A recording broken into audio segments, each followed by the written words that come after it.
My friends who have seen me slope soaring autogyros and hyperfly helis in the past won't be surprised with this video, because they know me. Hello folks. Well, when I lived in Southern California, one of my favorite pastimes was to fly slope soaring gliders at the Dana Point cliffs at the ocean called the Strands. I'm going to explain the difference between thermal gliding and slope soaring. To fly thermals, you need to launch your glider with a bungee or a tow machine called a high start, or tow it up with the plane. I've done it actually both ways. Once up high, you need to fly over hot spots like blacktop roads, plowed fields, etc., as they create updrafts due to the hotter air that arises. It takes lots of neck straining and actually looking up. Sometimes we just used to lay on our backs and fly. But when you're slope soaring on a hill or ocean cliff, the wind hits the side of the hill and blows up. That creates air that lifts the aircraft, which is usually stronger at the top edge of the hill. If you fly too low in front of you, you're going to run out of air and you're going to be climbing down that cliff to retrieve your aircraft.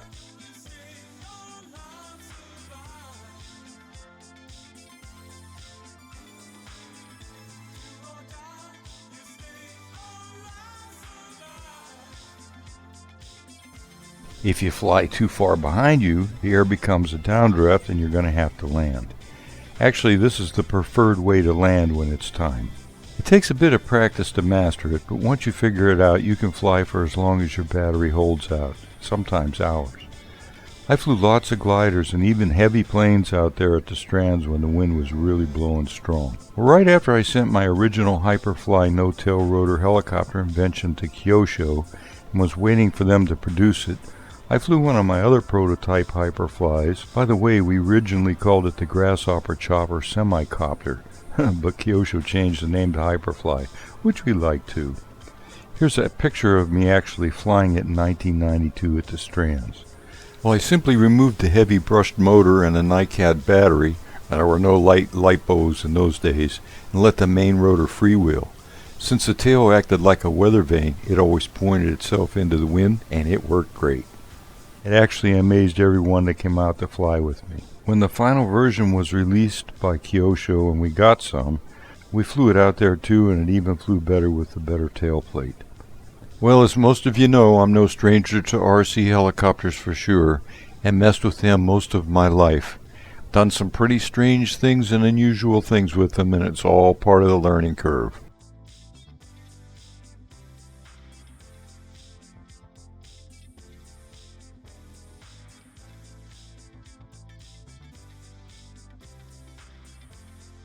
I flew night helicopters long before there were brighter colored LEDs with only chemical lights and with many articles published. Of course, now everybody flies night helicopters with all the fancy LEDs we have. I've flown all kinds of single-rotored helicopters, invented the first ETRM, the Hyperfly, a counter-rotating flying machine all over 25 years ago, as you can see in these pics.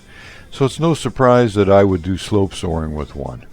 Well, since there are no ocean cliffs and even any hills around here in Iowa, I'm going to do the second best thing to show you the slope soaring ability of a heli.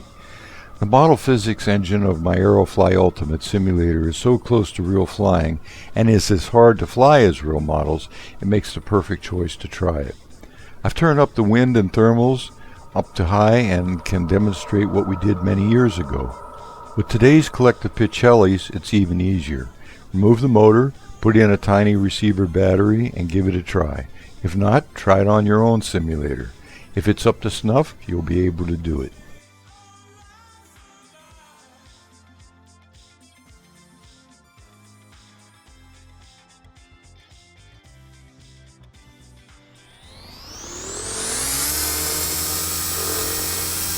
With our Hyperflies, we simply hand launched it. If you take the motor out of your helicopter today, you can hand launch it also. Just let it freewheel. Okay, motor off. These two demos show what you shouldn't do. Well, it's not as easy as it looks. You have to stay right on the edge of the cliff in order to keep that lift going. Balance the forward speed to keep those rotors flying, just like an auto rotate.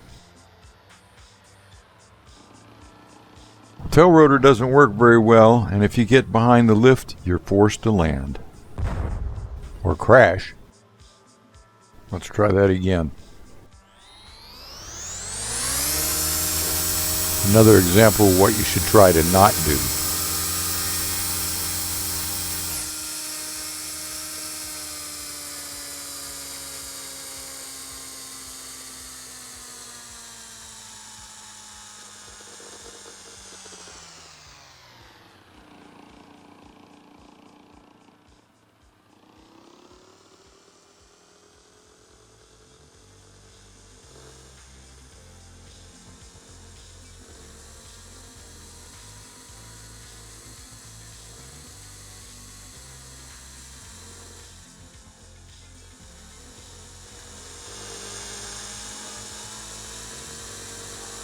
You have to keep the main rotor spinning. If the main rotor stops spinning or gets stalled, you're going to crash.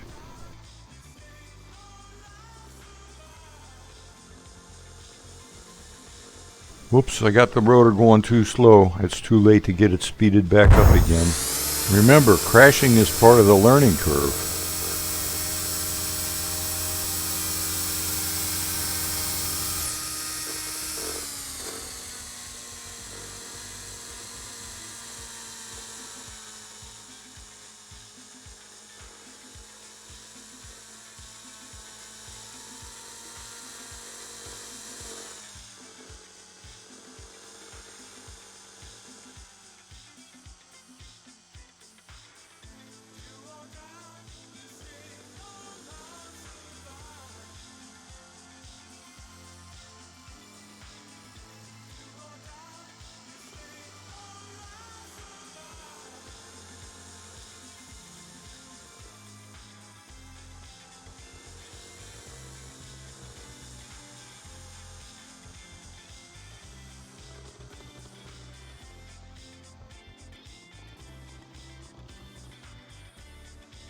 Well, no lift out there. Of course, once you figure it out, it's a lot of fun. Make sure you always, just like the glider, you turn away from the cliff, not into the cliff. Okay, you've seen what not to do. This is the way to do it the right way.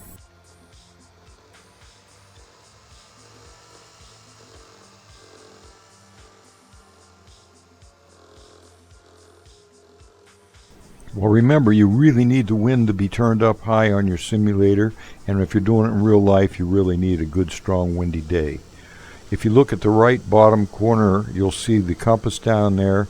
The blue arrow is the strength of the wind, and it shows what direction it is coming from. In this case, west. You've got to keep the helicopter pointed into the wind, and do not let that rotor blade slow down too far. You won't have enough momentum to get it going again.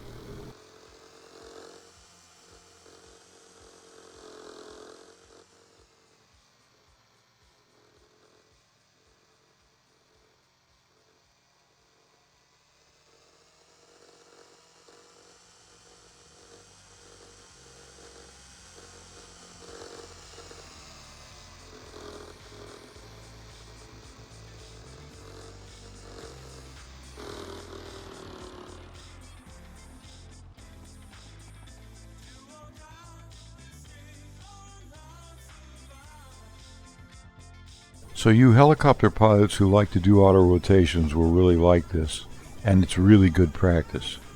If your preferred simulator's graphic engine and parameters are up to snuff, and you can turn up the wind, I'm sure you will love flying like this. It's really fun and of course very good practice.